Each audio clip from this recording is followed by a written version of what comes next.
Welcome everybody to this meeting of the Human Resources Committee on the 20th of November 2024. Yes, so if I can just remind everyone to please use your microphones when you're speaking as the meeting is being webcast. Okay, and so welcome to everyone who's watching at home as well. Right, so first item on the agenda is the apologies. Do we have any apologies for absence? So we have an apology from Councillor Connolly, and Councillor Dunlop is substituting for her. Thank you very much. So our next item is number 2, minutes of the 11th of September meeting, pages 5 to 12 on the agenda pack. So first of all, are there any comments or amendments on the minutes? No. Okay. So if people who are present are happy to approve them, perhaps I could have a proposer, Councillor Hollobon, and a seconder, Councillor Swainston. All those in favour? All those against? Abstentions? Okay, so that's carried. Thank you very much. And abstentions because you weren't present, obviously. Okay, so moving on to Chair's announcements. I think it might be a good idea just for people who are at home if everyone could just introduce themselves, or at least if the officers could introduce themselves. That's okay. I'm Jackie Bruce. I'm here representing Unison because I'm the branch secretary for East Herts branch. Thank you. I'm Emily Starling. I am interim strategic HR and OD business partner, working across HR and OD and health and safety. That's old. And OD is? Organisational development, so looking at the structure of the organisation and what we need to do moving forward. Thank you very much. Yeah. Hello, so I'm Alex Wanless. I'm Human Resources and Organisational Development Service Manager, so I lead the HR team. Thank you.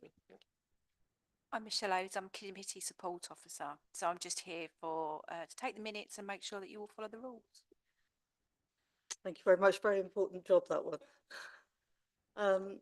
Okay, so and I think well, I'm sure people will be able to see who the councillors are. Okay, so yeah, we've got before I sort of go on, we've got a few important things to look at today. Obviously the Q2 statistics, which are generally important and just give us an idea of how things are going, and also the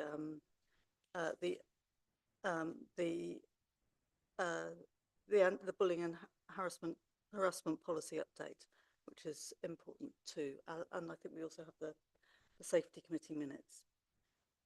Right. Okay. So let's move on to item 4, which is declarations of interest. Does anyone have any declarations of interest? No declarations of interest. Okay. So we're moving on very quickly to item 5, which is on page 13 of the agenda pack, which is the Q2 statistics. So if I can just hand over to Alex, I believe you're going to talk us through this.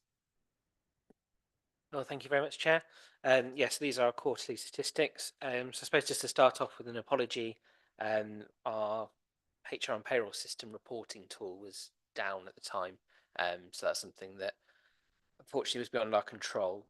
People could still log their sickness absence. It was just the reporting in the background broke with the provider. So that was something that they've now fixed. But obviously with the timescales of the meetings, we were unable to provide the statistics. So both quarters will go to next meeting for the statistics. But I suppose anecdotally, I think the trends hadn't changed. There was nothing too concerning from working with managers, but we'll bring those to next meeting. In terms of recruitment, so you can see a kind of a flurry of activity, but this was, I suppose, the start of the quarter where we started to recruit for Beam.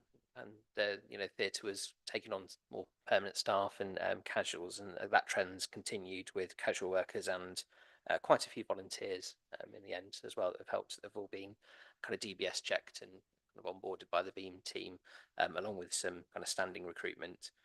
In terms of vacancies, so again, they're relatively kind of static there. I have spoken to the chair and noted for next time that we'll try and separate out hard to recruit versus kind of posts that we've held, pending restructures or anything there, just so we can see. And again, the trend is probably a broken record, but it's the same at every council. But you've got the planning and the environmental health kind of continue to be a challenge to recruit. I suppose there's notes that there are. There's a national local government association campaign for work with your local government councils, and will be on the radios and all sorts of things. So you might see some kind of national advertisements that will support recruitment from the LGA, which is good to see for us there. In terms of learning and development, so we've had some good exciting things start this quarter. So we have our East Hearts Together forum relaunch, which is our staff forum. So we're really hoping that's going to help us drive employee engagement and have a voice of the staff member, the employee. And they're supporting with different projects. They did help us with our new intranet, and we're starting to use some of the members there. Some of them are going on to a mentally healthy workplace skills boot camp, which is all about kind of challenging our mental health provision, because I think the mental health first aid, it's been quite a while since that's been refreshed, so we're going to look at that going forward into the next quarters. We've also extended our PDR deadline, so our performance and development reviews for the year, to kind of appraise staff. And we've set a deadline as the 31st of December. Obviously had quite a bit of change in the council, and just want to give people time to be able to have those conversations. And we're communicating that on our intranet with messages to staff and supporting with that. And again, in the new year, we'll kind of communicate deadlines and take a lesson to communicate more with those deadlines and supporting managers with that.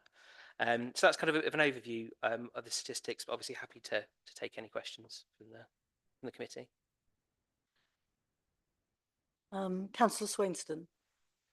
Thank you. Sorry. Just one thing I noticed. We had 6 new appointments in communication strategy and policy, but only one person seemed to have left. So was that some sort, were we catching up, or was there? Actually, because I work in corporate CSP, as we call it. Right. Basically, it was an expansion of the corporate support hub. So there were new staff recruited to the new corporate support hub. So that's why it looks like it's a bigger intake of staff, but it was a planned intake. Okay. So sorry, can you explain what the corporate support hub is, so we're all clear? Yeah, the corporate support hub is a team that's been set up to take on the administrative tasks of all the departments around the council, so that we're not actually duplicating roles within teams. So we have a central team to do administration. So it's an ongoing project to take on the admin for various teams around the council, but it comes under CSP. Thank you.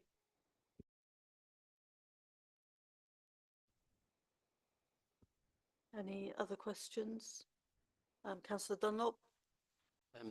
The government, I think, said that it'll commit about £24 million to planning a skills delivery fund. Do you know if we've got access to any of that yet to help us to recruit more planners?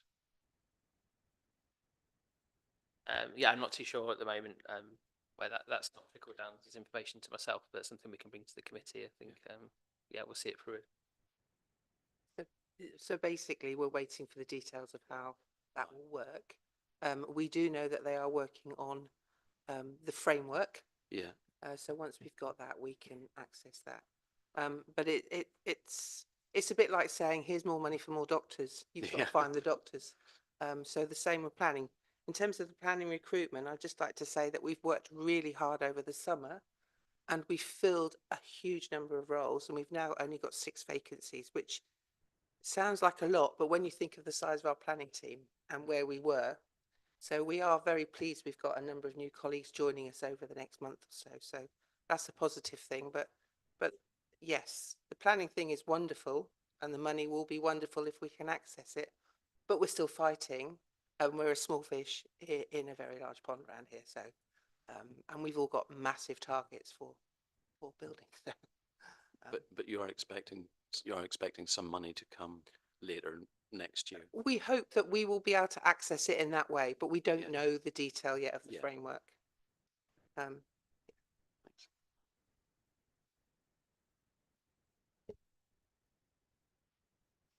Any other comments or questions from members? One of the things that I think is really encouraging is the focus on apprenticeships and encouraging apprenticeships at different levels within the organisation, because I think that will be a very sort of positive. It's a positive thing for the community, and it's also a positive thing, you know, as a way of developing people, young people. Well, I suppose apprenticeships don't have to be just for young people. They can also be for career changers and so on. But it's a very positive thing. Okay. Any other comments on this paper? Just,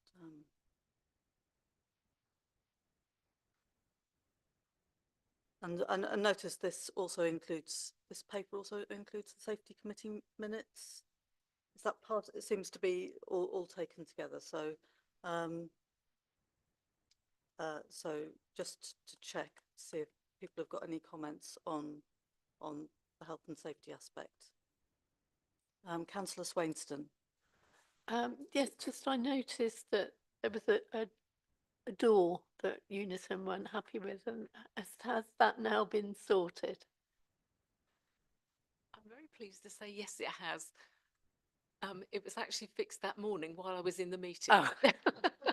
So I Thank raised God. it, and then by the time I'd left and walked back down, it had been fixed. Great, thank you. Any other comments on these minutes? The only other comment I had, which was sort of on about the same page on the minutes, was there was a recommendation for those minutes to go to the leadership team. So perhaps that's something that is being looked at. Yeah. So we are going through all of our stuff to say what needs to go to LT and what is the governance procedure for all of it. Yes, it should do. It used to, and for a reason I don't want to talk about here, it stopped. But we need to get it back so that someone signs it off. And it can't be a singular person. So it can't just be me or Alex. It has to be somebody else. All right.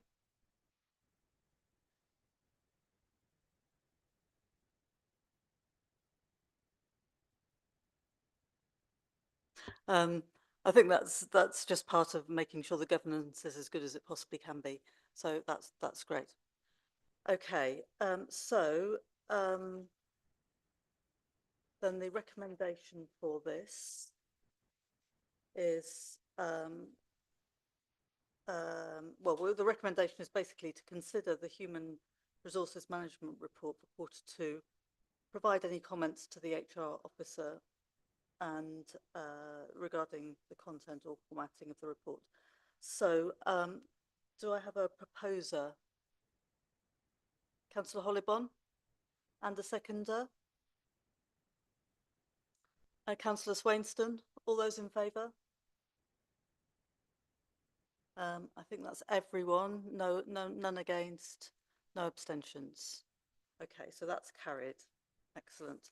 So we're moving on to item 6, which is the bullying and harassment policy update. So this is pages 30 to 62 on your agenda pack. So if I can just hand over to Alex again. Thank you very much. Thank you, Chair. Yeah, so just to give a bit of background to this policy, so obviously there's a historical version of this policy because the council definitely were trying to prevent harassment and bullying. So this policy has been in place. I suppose the reason why we're looking at it today is that there's a new law that's come into place. It's Amendment of the Equality Act, which is a duty to actively prevent against sexual harassment in the workplace. So this duty, again, is something that's been around for a little while. I think there was a bit of uncertainty with the change of government as to whether it would go into force, but an employment law update confirmed it would. So on the 26th of October, the new duty came into place. So obviously I want to amend this policy to kind of protect us and make sure that we're against statutory legal and making sure we're doing the right things, especially with the Christmas period coming up, which is notorious for I suppose for a higher risk of sexual harassment and Christmas parties and all that, etc., etc. So this duty is quite a unique one. It's a new type of duty, and it puts an active provision. So it's the first active provision in employment law. So it means that as an employer, we have to actively protect. We can't just kind of resolve it afterwards and say, "Whoops," we have to have something in place to say we're actively protecting people. So it does add some extra elements in there.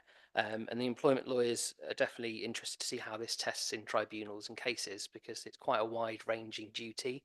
I think one of the interesting ones is that it adds a third-party element that you're supposed to protect against. So I think the example that springs to mind is if you go out for a Christmas meal and the waiter or the waitress sexually harasses somebody, that one of the employees, you're actually, as an employer, then kind of liable to that harassment.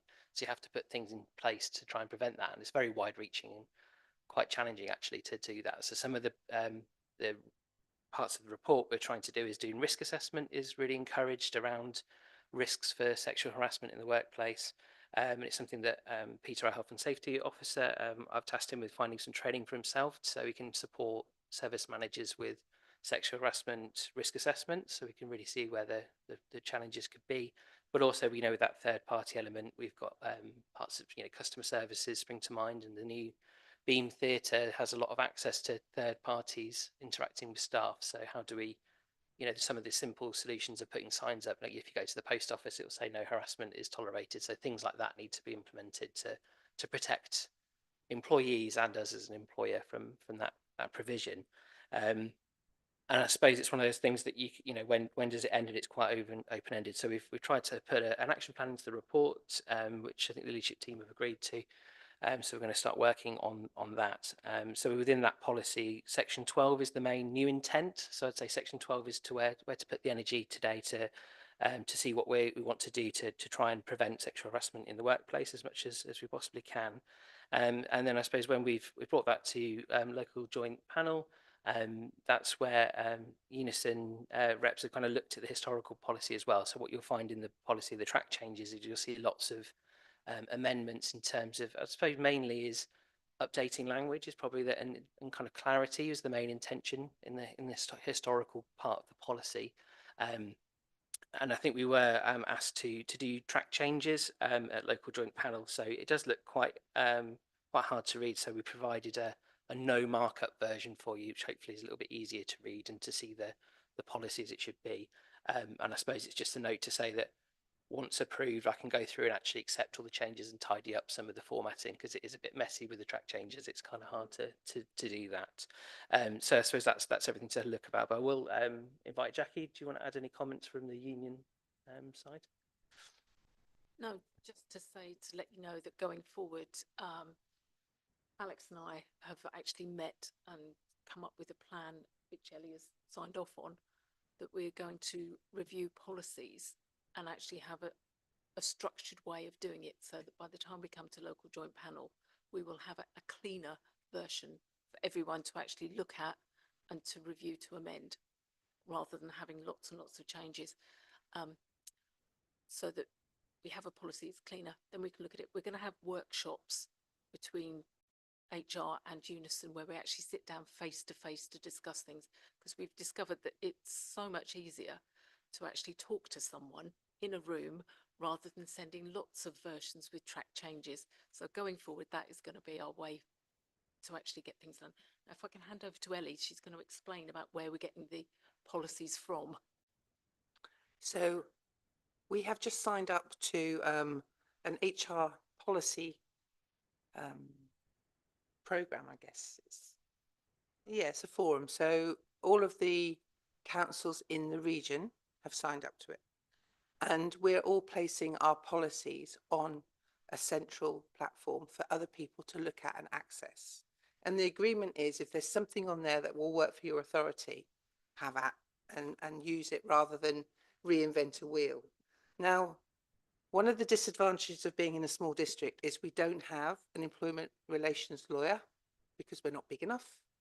And we don't have a policy team because we have arms and legs doing stuff in HR. So some people write a bit of policy, some people deliver a bit of learning, etc. The advantage of us doing this is we can look at the likes of HCC, Essex County Council, Norfolk County Council, Cambridgeshire, because their policies have been done by a policy team and checked by an employee relations lawyer. So we can then use them as a basis, knowing that they're legally compliant, and then adapt them. And we're not stealing anything because that's the whole reason for the forum, so that we all act consistently. But we can then adapt them to East Herts Council to say, in this authority, this is what this looks like. And then have a process chart on top of the policy. So that is what we're aiming to do. We've been open with our colleagues across the region that we will be absolutely taking advantage of this opportunity, because why wouldn't you? So that's the plan. So some of the issues that have come up with scheduling and everything, we won't have to worry about that anymore because we'll be starting with a clean copy of everything, and we will have updates, and the updates will be based in employment law changes, which are the 1st of April and the 1st of October. That's normally when they happen, and things that come out of any pay review that happens when we do the negotiations. So sometimes it's an extra day, or so we change stuff like that, but the original copy will still be clean. We'll just update it as things come up. So we just wanted to assure you that this has happened for lots of reasons, but we want to park that, put it behind us, and move forward on a more positive note. Okay. I just wanted to add as well that I suppose we've had quite a spate of statutory changes the last few committees, but I think we're probably at the end of those kind of immediate changes at the moment. So the Workers' Rights Bill 2024 got published in October, so that's the first draft of the new government's employer law, which will have a lot of changes. But I think it's an advantage to us because we're going to see what the intent of the bill is, so we can kind of see these changes in advance. And kind of employment law circles, they're feeling that it's probably a good 18 months going through Parliament at least. So it does give us this little bit of a reprieve from knee-jerk statutory changes to delve into the policies. But actually, because we know what the intent of the bill is, we can kind of, have a view of the future and see how does that interact with the potential bills. We're still going to be in the situation where when the bill comes in, we'll have to, tweak it and dot the I's and cross the T's to make sure we're absolutely in line with the version of the bill that goes through, but at least we know the general ethos of what they want to achieve in the next bill. So it does help us. Yeah, thank you very much for all that sort of detailed work that's obviously had to go into all of this. I think it does underline that developing policy, it is all about conversations, isn't it? It's about conversations with the unions, conversations with other councils, so that we can get the best result. Does anyone have any comments or questions on this?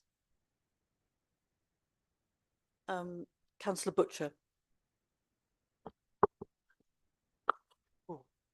Just first of all, it seems eminently sensible to join a forum such as you've described and take policies in that way. It's something small charities do from NCVO all the time, and so yeah, that's good. Thank you. I think I know the answer to this, and I think it's a blindingly obvious question, but in third parties, this means you are talking also about members of the public harassing and bullying staff. Yeah, absolutely. Third party is just anyone kind of not employed. So it's any interaction. So we have contractors and again, contractors are really interesting because they have their own duty. So this duty doesn't matter if you're a sole trader on your own, you've got to protect yourself. So it does seem a little bit strange, but everyone has that responsibility. But we then kind of share responsibility. So if it was a contractor that worked with us, the contractor would have responsibility, but the duty is saying that we also have that responsibility to make sure that they're working that way. And then, yeah, members of the public are a lot harder to control. You can, you can put signs up, and there's lots of advice around even things about the atmosphere. So the employment lawyer very nicely had examples for a theatre, which I was definitely taking interest in, around things like adding things to the tickets online to say that we don't, it's not, and we don't accept any harassment of staff or other patrons. Signs up in the area, and even like the Ask Angela schemes, if you've heard of those, you put them up in the toilet and you ask for Angela, and if you're in trouble, someone will support you or call you a cab or police or whatever the situation requires to kind of support you in those situations. If it's a date gone wrong or someone turns up that's harassing you, that kind of thing, it's kind of providing that environment that's anti-harassment. That's kind of the biggest defence you can do, and then ultimately better for everybody because it's a safer environment for everyone. So yeah, third parties are massive. Yeah, Which is really hard to control and understand. that sounds great. And actually, just to pick up on one point there, that the Ask for Angela thing, as it happens, I was having a drink last night with a friend who has been chief executive of several councils, and he was talking about the problems of operating something like that in an environment where you've got a lot of casual staff, or where staff like bar work is very turnover is very, very high. So is that something where there's regular training, for example, at Beam or? Again, that's something we need to implement with the operational team. But yeah, I think it's for me, it's something that's very core to it, and it's a briefing, isn't it? I've got a hospitality background, and when I used to have my staff at the start of the night, I'd just remind them. It's really easy to say, because it's a bit boring at the start of the night setting up a bar. So, you can have those conversations and do those things, but we'll take that up operationally with the team to make sure it is there and implemented. But it's just an example, and I think I was very clear in the policy to try and leave it a little bit vague on purpose to give us a grey to work operationally, because we might think of a fantastic idea tomorrow. As long as it's on the ethos of it, I think that's what we kind of want to do with the policy. So that, yeah, any ideas, obviously, we're welcome to take on and try and implement. That's great, thank you. Councillor Dunlop. Hi, thanks for the report. I probably know the answer to this one, but at the very last page of your report, there's a flow diagram. I just noticed there's a big red line through it now, so that's gone. But there was one area of it. I don't know if you will create another one at some stage to replace that. And I just wanted to highlight what I thought was a weakness of that, so that you could take that into consideration whenever you're doing the next one. Incident happens, then you record the details, and then the next bit is confront the harasser. Yes, okay, we're all on the same page on that. That's why there's a big red line between. Yeah. We want to make it a little bit different. Yeah. I think one of the thoughts was that was the historical flow chart, and I think that due to, I suppose, we've got a little bit of speed, so that my defence into that, with just deleting it, not replacing it, is that we want to get this in place before the Christmas period, when we need to make sure that this is in place, and because it's an active duty, and if we left it till February, I think that wouldn't look very good if anything did happen. So I think in terms of a flow chart, we definitely do, and I think this policy probably needs to be revamped through the processes we've talked about today. I think for me, like Section 12 is an addition to make sure that we're actively working with this new duty in a good way, and it does need a review. It's all of our policies, I think, are in that boat. There's kind of old language and interesting terminology that we need to kind of freshen up and make sure it's correct. So that's why we've got this new diligence in place to make sure that we can capture things. But that caught our eye, absolutely. That's one of the reasons why it's gone. Thank you. No, I thought probably it. Can I just ask another one on cultural integration of the policy? So we write the policy, and I think that's what we're just here to assess tonight. But I'd just like to go a little bit beyond that. So once the policy is there, then are there any plans for leadership in this area to integrate and make sure that the policies are talked about, understood, and everybody's very comfortable that that's the way that we work now, because our policy has been updated and there is a real change. I'll answer that, should I? Thank you. So we've just, or this week, LT just accepted a people ambition strategy, which is for the next 4 years, talking about the type of culture and the type of organisation we want to be, and therefore what does that mean for our people. So we've done it around three key themes. It's about a skilled workforce, a resilient workforce, and who are also flexible, and an engaged workforce. So they want to work for us, they want to support us, and we're doing a variety. So from that strategy, we're going to take some strategy into action and say these are the key things we're going to concentrate on. So any cultural change or anything like integration of this stuff will come out of that, and we will have activities. So one of the things we've agreed with comms on the new intranet is that we will have a site that's about stuff for staff and stuff for leaders. And this is not about repeating everything we've got. It's about putting stuff in one place. So for instance, the Ask for Angela thing and everything, actually we would have some hints and tips and some big things that we could point people to all the time. So they don't have to find a policy. They don't have to. So what we want to do is make things accessible for people, but also let people understand that they're sort of accountable as well, because it's not just about us as the, health and safety is everyone's responsibility, as is safeguarding. So it's about making sure we've got stuff that's easily accessible and that managers know how to manage. So not everybody needs a training course, but maybe sometimes they just need pointing in the right direction. So that's the sort of stuff we're trying to do.